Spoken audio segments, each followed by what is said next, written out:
গরম পড়তে না পড়তেই কিন্তু বাজারে এখন পটলের ছড়াছড়ি। আর এখন এই নতুন নতুন পটল জাস্ট ফাটাফাটি লাগে খেতে, বলো।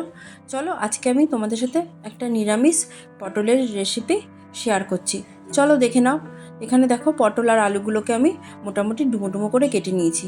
আলুগুলো একটু মোটা মোটা করেই কেটেছি, এই একই সাইজ ধরো রাখার চেষ্টা করেছি। আর কড়াইতে দিয়ে দিয়েছি সর্ষের তেল। তেলটা গরম হয়ে গেলে আমি আলুগুলো দিয়ে দিলাম। গ্যাসের আঁচটা মাঝারি করে রেখে আলুগুলোকে আমি ভেজে নেব। এমন করে ভাজবো আলুগুলো যেন 50% মতো নরম হয়ে যায়। এবার দেখো আলুগুলো ভাজা হয়ে গেছে, আমি আলুগুলো নামিয়ে নিচ্ছি। আর পটলগুলো কিন্তু আমি দু টুকরোই করেছি, কেন বেশি লম্বা ছিল না পটলগুলো, সেই কারণে দু টুকরো করে নিয়েছিলাম।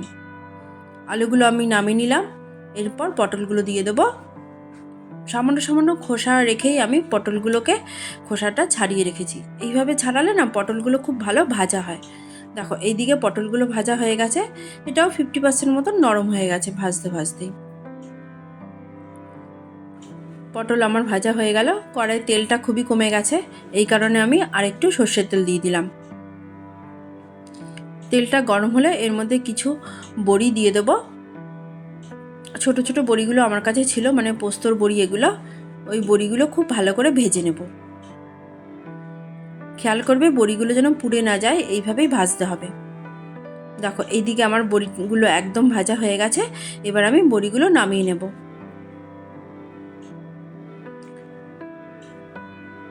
এবার এই তেলের মধ্যেই আমি কিছু মশলা দিয়ে দিলাম।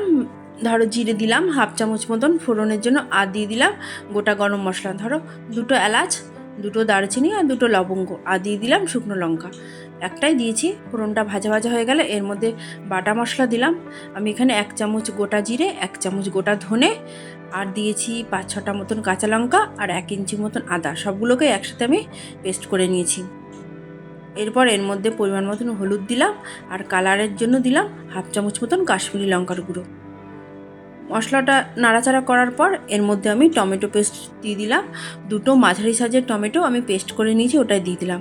এরপর খুব ভালো করে কিন্তু মশলাটাকে কষাতে হবে।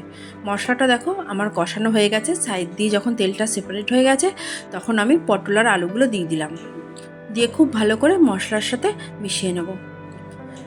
দিয়ে দিলাম পরিমাণ মতো নুন, দিয়ে আবারও খুব ভালো করে মিশিয়ে নেব। তোমাদের যদি আমার এই রেসিপিটা ভালো লাগে তাহলে লাইক করবে, সাবস্ক্রাইব করবে। একদম সিম্পল রান্না, সবাই করতে পারো, তবে আমি কেমন করে করি সেটাই দেখাচ্ছি। এরপর আমি দিয়ে দিলাম জল। এখানে আমি হাফ গ্লাস মতন জল দিয়েছি। এই রান্নাটা আমি একটু মাখো মাখো টাইপের করব, সেই জন্য জলটা কম দিলাম। দিয়ে খুব ভালো করে মিশিয়ে নেব। এরপর ঢেকে রাখবো এই ধরো 15 মিনিট মতন। এটা এদিকে পটল আর আলুটা ফুটতে থাকুক। এই টাইমে আমি একটা মশলা বানাবো। দেখো এখানে আমি হাফ চামচ মতন গোটা জিরে, আর হাফ চামচ দিয়ে দিলাম গোটা ধনে, আর 1 চামচ দিয়েছি মৌরি। এগুলোকে শুকনো করে ভেজে নিচ্ছি। ভেজে তারপরে এটাকে আমি ঠান্ডা করে গুঁড়ো করে নেব, একদম শুকনো করে গুঁড়ো করব। এইদিকে দেখো 15 মিনিট পর আমি ফিরে আসলাম। আমি পটল আর আলুটা চেক করে দেখব নরম হয়েছে কিনা। দেখো এইদিকে দেখো আলু পটল কিন্তু একদম নরম হয়ে গেছে। এবার একটু নাড়িয়ে চাড়িয়ে নিলাম। এরপর যেই বড়িগুলো আমি ভেজে রেখেছিলাম সেই বড়িগুলো দিয়ে দিলাম। গ্যাসের আঁচটা আমি বাড়িয়ে দেব, যেই ঝোলঝোল ভাবটা আছে সেটা তাহলে অনেকটাই শুকিয়ে যাবে, সেই কারণেই। এবার যেই গুঁড়ো মশলাটা বানিয়েছিলাম সেটা দিয়ে দিলাম। এখানে কিন্তু আর আমি আলাদা করে গরম মশলাটা দেবো না, এই মশলাটা দিলেই হবে। এইভাবে রান্না করলে কিন্তু খেতে জাস্ট ফাটাফাটি হবে, আর স্বাদও কিন্তু অনেক গুণ বেড়ে যাবে। এরপর আমি এর মধ্যে দিয়ে দিলাম হাফ চামচ মতন চিনি, কেন নিরামিষ রান্না একটু মিষ্টি মিষ্টি হলে ভালো লাগে, তবে খুব মিষ্টি হবে না, টেস্টের একটা ব্যালেন্স হবে। দিয়ে খুব ভালো করে মিশিয়ে নেব। আমার রান্নাটা কিন্তু হয়ে গেছে, তোমাদেরকে একটু দেখাচ্ছি। একটু ঝোলঝোল ভাবটা রয়েছে, তবে একটু পরে মানে 5-7 মিনিট পর কিন্তু এটা একেবারেই মানে ঝোলটা অনেকটাই মজে যাবে। এরপর আমি গ্যাসের আঁচটা বন্ধ করে দেবো।